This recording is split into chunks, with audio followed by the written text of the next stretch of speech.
සුබ දවසක් හැම දෙනාටම හැමදාමත් වගේ අද දවසේදීත් බොහොම ගෞරවයෙන් නාලිකාව වෙනුවෙන් පිළිගන්න ඔබ සියලු දෙනාම. ඉතින් සුවිශේෂී කාරණයක් පිළිබඳව කතා කරන්න ඔබට හිතන්නට යමක් එකතු කරන්නයි අපි උත්සාහවන්ත වෙන්නේ. අපේ දේශීය දේවල් පිළිබඳව අපේ වටිනාකම් පිළිබඳව හිතන ඔබට තව තවත් මේ දේවල් වලට නැඹුරු වෙන්නට මේ කතා කරන දේවල් වටිනාකමක් එකතු වෙයි කියලා අපි විශ්වාස කරනවා. ඉතින් ගෞරවනීය වෛද්‍යතුමන් අද දවසේදීත් අපිත් එක්ක සම්බන්ධ වෙනවා මේ වැදගත් කාරණයක් පිළිබඳව අද දවසේදීත් සිහිපත් කරන්නට වෛද්‍ය උදාර සම්පත් ගුණවර්ධන වෛද්‍යතුමන්. වෛද්‍යතුමනි අයබෝවන් ගෞරවයෙන් පිළිගන්න ලබන ඔබතුමා අද දවසේදීත් අපේ කතා බහට. වෛද්‍යතුමනි අපි අද වැඩසටහන වෙන් කරා කතා බහ කරන්න මේ දේශීය ඖෂධ සම්බන්ධයෙන් තියෙන පර්යේෂණ සම්බන්ධයෙන් කතා කරන්න. දේශීය ඖෂධ සම්බන්ධයෙන් පර්යේෂණ සිදු කිරීම වැදගත් වෙන්නේ ඇයි කියන එක පිළිබඳව තමයි අපි අද දවසේදී කතා බහ කරන්න හිතුවේ. මොකද විවිධ ආකාරයේ ඖෂධ වර්ග තියෙනවා. අපි ඒ පිළිබඳව විවිධ ඖෂධ සකස් කරමින් යනවා මේ විවිධ දේවල් වලින්. ඉතින් ඒවා කොහොමද අපේ පිරිසට මේ දේවල් වල වැදගත්කම කියන දේ පිළිබඳව අපි කතා බහ කරන්න හිතුවා. මේ අපි ඒ කාරණේ කතා කරනකොට මේ දේශීය ඖෂධ වලට පර්යේෂණයන් අවශ්‍ය වෙන්නේ ඇයි කියන තැනින්ම මේ කතා බහ ආරම්භ කරොත් මම හිතන්නේ හොඳ වෙයි. ඔබතුමාට ඒ සම්බන්ධයෙන් කියන්න උත්තරයක් ඇති. අපි ඒ ගැන කතා කරමු. ඇත්තටම අපි බැලුවම අපේ පාරම්පරික නැත්නම් දේශීය ඖෂධ අවුරුදු 5000කට වඩා පැරණි ඖෂධ වට්ටෝරු තියෙනවා. ඉතින් මේවා ගැන අපිට අවිශ්වාසයක් නැහැ. ඉතින් මේවා ගැන විශ්වාසය යලියලිත් තහවුරු කරලා බොහෝ ප්‍රතිඵල තියෙනවා. දැනටත් මේවා භාවිතා කරන අවස්ථා තියෙනවා. ඉතින් ඒත් දැන් අලුත් විද්‍යාව අනුව අලුතෙන් විදේශ රටවල් සමග අපි මේවා හඳුන්වා දෙනකොට විදේශ රටවල් සමග ගනුදෙනු කරන විට අපිට අත්‍යවශ්‍ය වෙන දෙයක් තමයි මේ පරීක්ෂණ වාර්තා ඒගොල්ලෝ ඉල්ලනවා. ඉතින් දැන් ලංකාව තුලටත් වඩා විදේශ රටවල අපි විශ්වවිද්‍යාලයක නැත්නම් මේ රටවලට හඳුන්වා දෙන අවස්ථාවකදී කොච්චර ගුණදායි අපි දන්නවා කොච්චර ප්‍රතිඵල තිබුණත් ඒවල පරීක්ෂණ වාර්තා ඉල්ලන අවස්ථා තියෙනවා. ඉතින් අපිටත් එහෙම අවස්ථාවලට මුහුණ දෙන්න වෙලා තියෙනවා. ඒක නිසා අපිට හැකිනම් කොහොම හරි මේ විද්‍යානුකූලව පරීක්ෂණ වාර්තාත් ගන්න පුළුවන් නම් අපේ දේශීය ඖෂධ වලට ඒ ඥාණයට ලැබෙන තැන වැඩි. දැන් මේ පිළිබඳ පරීක්ෂණ විදේශ රටවලත් මේ දේශීය ශාකසාරවලට අවශ්‍ය විදේශ රටවලත් මේකට පරීක්ෂණ කරනවා. විශ්වවිද්‍යාල කරනවා. ඉතින් ඔවුන් මේ දැනුම හොයාගෙන යනවා. ඉතින් අපිටත් පුළුවන් නම් අපේ තියෙන දේවල් විද්‍යාත්මකවත් ගන්න පුළුවන් තරම් තහවුරු ගන්න පුළුවන් නම් ඒක අපිට ඉතාම වැදගත් වෙනවා. ඒක නිසා දේශීය ඖෂධ වලට අනිත් වගේම පරීක්ෂණ වාර්තා වැදගත් වෙන අවස්ථාවක් තියෙනවා. මොකද අපිට මේ සම්පත් ජාත්‍යන්තරයට අරගෙන යන්න පුළුවන්. එහෙන් අපේ ජනතාවට ආර්ථික වශයෙන් පවා විශාල වැඩ කොටසක් සිදු කරගන්න හැකියාවක් තිබෙනවා. ඉතින් අර අපේ දේවල් වල ටිකක් අර අපි මේවා ඉස්සරහට දාන්න මේවා ටිකක් ඉහළින් පිළිගන්න අකමැත්තක් තියෙනනේ වෛද්‍යතුමනි. අපි ටිකක් හිතනවා මේවා සමාජයට දාන්න පුළුවන්ද කියලා. පොඩක් හංගගෙන ඉන්න අපි උත්සාහ කරන්නේ නැහැ. එහෙම නෙවෙයි ඔබතුමා යෝජනා කරන්නේ අපිට මේවා තව තවත් පරීක්ෂණ කරලා මේවා ලෝකෙටම අරගෙන යන්නේ කොහොමද කියන කාරණේ පිළිබඳව අපි ඒ නිසා මේවා ගැන උනන්දුවක් තියෙන මේ ඖෂධ සම්බන්ධයෙන් නිරන්තරයෙන් කතා කරන්න උත්සාහ කරන ඔබට මම හිතන්නේ ඔබටත් පිබිදීමක් ඇති වෙයි එතුමා මේ කතා කරන්න උත්සාහ කරන කාරණාත් එක්ක. එතකොට වෛද්‍යතුමනි මේ ජාත්‍යන්තරය ඔබතුමා යම් ප්‍රමාණයකට මතක් කිරීමක් කරා. ජාත්‍යන්තරය මේ පරීක්ෂණත් එක්ක පරීක්ෂණ වලින් තහවුරු කරාට පස්සේ ජාත්‍යන්තරය මේ දේවල් පිළිබඳව ඖෂධ සම්බන්ධයෙන් මේ වාර්තා එකම ඇයි ඔවුන්නේ විශ්වාසවන්ත භාවය ගොඩනගා ගන්න උත්සාහ කරන්නේ කියන එක පිළිබඳව කියන්නේ අපිට මේ පරීක්ෂණ වාර්තා වැදගත් වෙන්නේ ඇයි කියන එක පිළිබඳව අපි තව චුට්ටක් කතා කරමු. දැන් විද්‍යාව තුළින් විශ්වවිද්‍යාල තුළ පිළිගත් ක්‍රමය තමයි පරීක්ෂණ වාර්තා හැම දෙයකටම වගේ තියෙනවා. අපි රිසර්ච් කියලා කියන්නේ රිසර්ච් සහ ඒවල තියෙන වාර්තා තියෙනවා. ඒවා පළවෙන අවස්ථාවල විශේෂ ජර්නල්ස් වල පළ වෙනවා. ඉතින් දැන් අපේ ඒවලත් අහම දැන් ඉන්දියාව මේක විශේෂ විදිහකට ඉන්දියාව කරන්න පුළුවන් වෙලා තියෙන. ඉන්දියාව ගොඩක් වෙලාට ඔවුන්ගේ විශ්වවිද්‍යාල තුළ මේ වගේ පරීක්ෂණයන් දැවැන්ත වශයෙන් කරලා ශාකසාර පිළිබඳව ඔවුන් පරීක්ෂණ වාර්තා පළ කරනවා. ඉන්දියාවට සාපේක්ෂව ලංකාවේ ඒ තත්ත්වය බොහොම අඩුයි. ඉතින් ඒක නිසා අපිට ජාත්‍යන්තරයේ ජය ගන්න විට දේශීය ඖෂධ අපේ නිෂ්පාදන පමණක් නෙමෙයි සමස්ත දේශීය ඖෂධම ජාත්‍යන්තරයේ ජය ගන්න විට ඔවුන් ඉල්ලන දෙයක් තමයි මේ පරීක්ෂණ වාර්තා. ඔවුන්ගේ පැත්තෙන් ඔවුන් දකින්නේ දැන් විදේශ යුරෝපීය රටවල් ඇමරිකා එක්සත් ජනපදයේ සහ ඒ වගේ රටවල් ඔවුන් දකින්නේ ඔවුන්ගේ කෝණයෙන්නේ.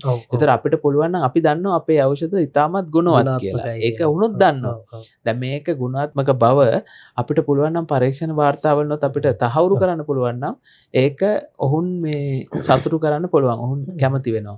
ඒක නිසා දැන් ඔවුන්ට අපි ඒ කියන්නේ දෙයක් යොමු කරන විට ඔවුන් අහන දෙයක් තමයි පරීක්ෂණ වාර්තා පිළිබඳ අහනවා. ඒක නිසාම තමයි අපි මේ ගැන හිත යොමු කරලා අපි මේ ගැන ඔවුන්ගේ කෝණයෙන් බලලා. මොකද අපි ඉල්ලන දේ දෙන්න වෙනවා. දැන් අපිට තර්ක කරලා මේක ගුණයි කියලා කිව්වට පිළිගන්නේ නැති අවස්ථාවල අපිට දෙන්න වෙනවා. ඉතින් ඒක නිසා ඔවුන් ඉල්ලන්නේ ඔවුන්ගේ ක්‍රමවේදය ඒකයි. ඉතින් අපි දැන් අපේ ක්‍රමවේදය භාවිතා කරන ගමන් ඔවුන්ට අවශ්‍ය විදිහට ඔවුන්ගේ ක්‍රමවේදයටත් දෙන්න පුළුවන්. මොකද අපිට බය වෙන්න දෙයක් නැහැ. මොකද අපේ සාකසාරවල ඖෂධවල ගුණ පිළිබඳ අපිට හොඳ අවබෝධයක් තියෙනවා. ඉතින් අපි දන්නවා යලි යලි තහවුරු වෙලා තියෙනවා. ඒ නිසා අපිට බිය වෙන්න කරුණක් නැහැ. මේක විද්‍යාත්මකව තහවුරු කරන එකත් අපහසු කරනක් නෙමෙයි. ඒක නිසා හැමෝම එකතු වෙලා මෙහෙම විද්‍යාත්මකව පුළුවන් දේවල් තහවුරු කරන්න පුළුවන් නම් ඒක අපේ ඖෂධ ජාත්‍යන්තරයට ගෙනියන්න ගොඩක් සහායක් තත්යකට පත් වෙනවා. මම හිතන්නේ අතිවිශාල වශයෙන් ඖෂධ ප්‍රමාණයක් ඇති මේ භූමිය තුල. අනිවාර්යයෙන් අපි සොයා නොගත් දේවල් ඇති, තව පතපොත්වල සඳහන් වෙච්ච දේවල් ඇති. ඉතින් ඔබතුමාලා විශේෂ වැඩ කොටසක් කරනවා ඒ දේවල් ජාත්‍යන්තරයට අරගෙන යන්න අපේ වටිනාකම් තව වැඩි කරගන්න. ඉතින් වෛද්‍යතුමනි මම දන්නවා දැන් ඔබතුමාලා යම් පරීක්ෂණවල නියැලිලා ඉන්නවා. ඔබතුමාලා කරලා තියෙනවා, ඔප්පු කරලා තියෙනවා, පෙන්නලා තියෙනවා. දැන් සාමාන්‍යයෙන් කොහොමද දැනට කරලා තියෙන පරීක්ෂණවල අපිට එහෙම යහපත් ප්‍රතිචාරයක් තියෙනවද? අපිට නැත්නම් අපේ ජීවිතේට අහලා නැති සමහර දේවල් ඉස්සරහට එළියට දාන්න බලාගෙන ඉන්නවද? කොහොමද අපි ගැන පොඩි ඉඟියක් ලබා දෙමු. දැන් අපේ නිෂ්පාදන වලට කරපු ඒ පරීක්ෂණ වාර්තා විදේශ රටවල සහ ලංකාවේ කරපු වාර්තාවලදී ඉතාමත් හොඳ යහපත් ප්‍රතිඵල තියෙනවා. එතකොට ඒ යහපත් ප්‍රතිඵල අපිට පෙන්වලා දීලා තියෙනවා. මෙන්න මේ විදිහේ යහපත් ප්‍රතිඵල තියෙනවා කියලා. ඒවා තවදුරටත් වැඩි දියුණු කරලා අපිට පුළුවන් මේක ජාත්‍යන්තරයේ සම්මන්ත්‍රණ වල නැත්නම් ජාත්‍යන්තර අධ්‍යාපනික ඒ කියන්නේ විශ්වවිද්‍යාල තියෙන සම්මන්ත්‍රණ වලදී මේවා එලි දක්වන්න පුළුවන්. ඒතකොට අපි කියනවා ජර්නල් වල පළ කිරීම, ඒ වගේ සම්මන්ත්‍රණ වල එලි දැක්වීම එහෙම කරන්න පුළුවන්. ඉතින් අපේ පැත්තේ ගත්තම අපේ දැනට කරලා තියෙන නිෂ්පාදන තුනටම අදාළව ඊටාම යහපත් ප්‍රතිඵල පරීක්ෂණ වාර්තාවලින් තියෙනවා. ඒක නිසාම තමයි මම කියන්නේ අනිත් සියලුම ඖෂධවලත් ඖෂධ නිෂ්පාදනය ඒ ගුණ තියෙන්න පුළුවන් නේද? ඒක ශාකසාර ඔබටත් පුළුවන් නම් ඒක තවදුරටත් පරීක්ෂණ වලින් තහවුරු කරන්න අපිටත් පුළුවන් විදිහට අතහිත දෙන්න පුළුවන්, මඟ පෙන්වන්න පුළුවන්. මොකද මේක අපහසුම කාර්යය තියෙන එක. ඉතින් ඒකට අපිට මඟ පෙන්වන්න අතහිත දෙන්න පුළුවන් නිසා ඔබටත් පුළුවන් නම් මේක පරීක්ෂණ වලින් තහවුරු කරලා පෙන්වන්න ඔබේ දේ ජාත්‍යන්තරයට ගෙනියන්න පුළුවන්. අදට නෙමෙයි සදාකල් ඒක එතකොට වැදගත් වෙනවා. නැත්නම් සමහර විට ඉතාම වැදගත් නිෂ්පාදන කරලා ඉවරලා තියාගෙන. දැන් අපේ නිෂ්පාදන තුනම අපි පරීක්ෂණයන් වලට වාජනය කරලා ඉතාම යහපත් ප්‍රතිඵල තියෙනවා. පරීක්ෂණ වාර්තාවලදී යහපත් ප්‍රතිඵල තියෙනවා. ඒ වාර්තා ප්‍රතිඵල දැක්කම අපි සහය කරපු ඒ කණ්ඩායම බටහිර වෛද්‍යවරුත් එකතු වුණා, බටහිර විද්‍යාඥයෝත් එකතු වෙලා කරේ විද්‍යාඥයන්. ඒතර ඔහුනුත් මවිත වුණා මෙච්චරම ගුණයක් තියෙනවද කියලා. ඉතින් අපි ප්‍රශංසා කර අපේ කණ්ඩායමත් සතුටු වුණා. ඉතින් අපේ ඒ නිෂ්පාදන තුනේම ඊටාම යහපත් ප්‍රතිඵල තියෙනවා. ඒ ගැන කියන සතුටුයි. මං හිතන්නේ අනිත් නිෂ්පාදනලත් එක තියෙනවා. ඔබත් ඒ උත්සාහ කරලා ඒක පෙන්වන්න. ඒක තමයි අපිට තියන්න තියෙන පණිවිඩය. වෛද්‍යතුමනි එතකොට දැන් ඒ බටහිර රටවල් වලින් ගොඩක් වෙලාවට දැන් ඒ සාමාන්‍ය ප්‍රවණතාවක් තියෙනවද මේ වෙනකොට? ගොඩක් වෙලාවට ওই දකුණු ආසියාතික රටවල තියෙන මේ පාරම්පරික වෛද්‍ය ක්‍රමවේදයන් ඖෂධ සම්බන්ධයෙන් හොයා බලන්න උන්ගේ කියන්නේ අපි සාමාන්‍යකෝත් ඒ වෙළඳ පොළ ඇතුලේ ඉල්ලුමක් තියෙනවද මේ දේවල් වලට, මේ ශාකසාර ඖෂධ වලට? දැන් මේ දවස්වල ඒ නිර්මාණ වෙලා තියෙන ප්‍රවණතාවය මොන වගේද? එතකොට අලුතෙන් කෙනෙකුට මේකට උනන්දුවක් තියෙනවා නම් යොමු වෙන කෙනෙකුට ඒක මම හිතනවා ඔබතුමාගේ වචනේ වැදගත් වේ. ඉතාම වැදගත්. මොකද බටහිර රටවල සාකසාර ඖෂධ වලට ඉන්දියාව, ලංකාව වගේ සහ අනිත් ආසියානු රටවලින් ගෙනියන ඖෂධ වලට විශාල ඉල්ලුමක් තියෙනවා. ඒ කියන්නේ කරට කර ගැටෙන විදිහට, කරෙන් කර ගැටෙන විදිහට බටහිර අනිත් ඖෂධත් එක්ක දේශීය ඖෂධ වලට, සාකසාර වලට, හර්බ්ස් කියලා කියන්නේ ඒගොල්ලෝ ඒ වලට ලොකු ඉල්ලුමක් තියෙනවා. ඉතින් ඒ ඉල්ලුමේ එන්නෙන් අපි හිතන්නේ වර්ධනයක් වේවි කියලා. ඒ කියන්නේ ඔහුන් ස්වභාවයේ පැත්තට වැඩියෙන් නැඹුරු වෙනවා. සීරියස් ස්වභාවික දේවල් වලට, සාකසාර වලට වැඩියෙන් නැඹුරු වෙනවා. ඔහුන් ගොඩක් හිතන ඔහුන්ගේ සෞඛ්‍යය ගැන. ඒ නිසා ඉස්සරහට මේ ඉල්ලුම එන්නෙන් වැඩි වෙනවා. එතකොට ඒ ඉල්ලුම වැඩි වෙන විට අපිට සැපයීමක් දෙන්න අවශ්‍යයි. දැන් ඉන්දියාව මේ තත්ත්වය තේරුම් අරගෙන ඉතාලම ඉහළ තැනකට ඒගොල්ලන්ගේ ඖෂධ ගෙනහිල්ලා තියෙනවා.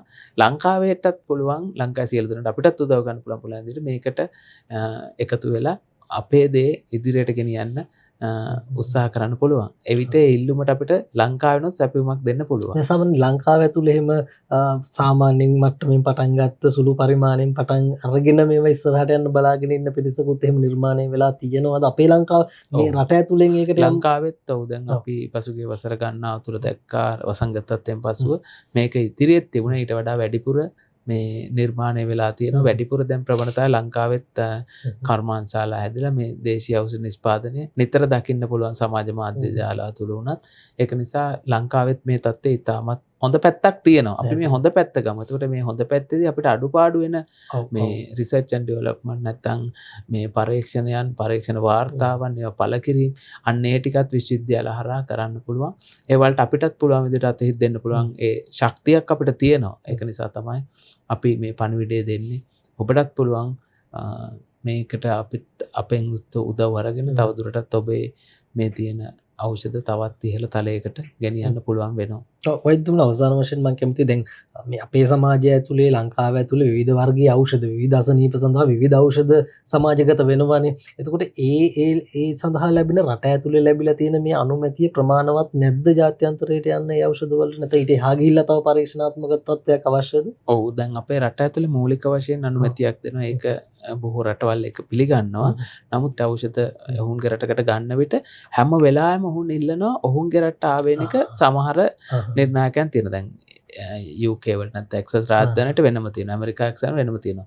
ඊට පස්සේ ඩුබායි රාජ්‍යයේ වගේ රාජ්‍යයට වෙනම තියෙනවා. එතකොට ඒ අවශ්‍ය දේවල් අපි සපුරන්න ඕනේ. එහෙම නැතුව අපි කොච්චර කිව්වත් අපිට යන්න බෑ. ඔවුන් ඉල්ලන දේ තියෙනවා. අපි ඔවුන් ඉල්ලන දේ අපි දෙන්න ඕන. දුන්නට පස්සේ එහි අනුමැතිය ගත්තට පස්සේ අපිට ඒ අනුමැතියන්ට යටත් ඔවුන්ගේ ඒ කියන කොන්දේසි වලට අපිට ඒ ඖෂධය රටට යොමු කරන්න පුළුවන්. ඉතින් අපිට ඒවා අච්චර අමාරු දේවල් නෙමෙයි. කැප්වීමෙන් අපිට ඒ දේවල් මොකද අපේ ඒ ඖෂධ හොඳට වැඩ කරනවා නම් සාකසාර හොඳට වැඩ කරනවා අපි බය වෙන්න දෙයක් නැහැ. අපිට ඒකට දාලා ඒකේ අනුමැතියන් ගන්න පුළුවන්. එතකොට ගත්තට පස්සේ ගැටලුවක් වෙන්නේ නැහැ. එහෙනම් වෛද්‍යතුමනි බොහොම ස්තුතියි ඔබතුමන්ට මේ කාරණය සම්බන්ධයෙන්. මම හිතන්නේ මේ ගැන අවබෝධය තියෙන හිතන ඔබට මම හිතන ඔබතුමාත් කොයි වෙලේත් හැම මොහොතකම සූදානම් වෙන්නේ වශ දැනුම සම්ප්‍රේෂණය කරන්න. ඒකයි වැදගත් වෙන්නේ. මේවා කොහොමද ඖෂධ සකස් කරගන්න අවශ්‍ය වෙන්නේ? එහි අනුමැතියන් කොහොමද ලබා ගන්න පුළුවන්? මේ ක්‍රමවේද ගැන ඔබතුමන් නිරන්තරයෙන් දැනුවත් කිරීම සිදු කරා. අපි වැඩසටහන් වල ඉදිරියටත් මේ සම්බන්ධයෙන් කතා බහ කරමු. ඉතින් වෛද්‍ය උදාර සම්පත් ගුණවර්ධන වෛද්‍යතුමන් එක්ක අපි මේ සම්බන්ධයෙන් කෙටියෙන් කතා බහ කරේ. මෙහි වැදගත්කම නිසාම ඉතින් වෛද්‍යතුමනි බොහොම ස්තුතියි මේ ගැන කතා කරන්න අපිට දැනුවත් කරන්න පැමිණියාට. අයබෝවන්. ඉතින් අපි කතා කරේ දේශීය ඖෂධ සම්බන්ධයෙන් මේ පර්යේෂණාත්මක පසුබිම වැදගත් වෙන්නේ ඇයි කියන එක පිළිබඳව ජාත්‍යන්තර වශයෙන් අපිට ජය ගන්න අපිට තියෙන හොඳම මාර්ගයක් මේ වටිනා දේශීය ඖෂධ. ඒවත් එක්ක අපි ගමනක් යන්න උත්සාහ කරමු. අපේ දේවල් අපි රැකගෙන ඉස්සරහට යමු කියන මතක් කිරීමත් එක්ක එහෙනම් අපි වැඩසටහන අවසන් කරනවා. ඉදිරියේදී අපි හමු වෙන බලාපොරොත්තු වෙන සියලු දෙනාටම යහපත් හෙට දවසක්.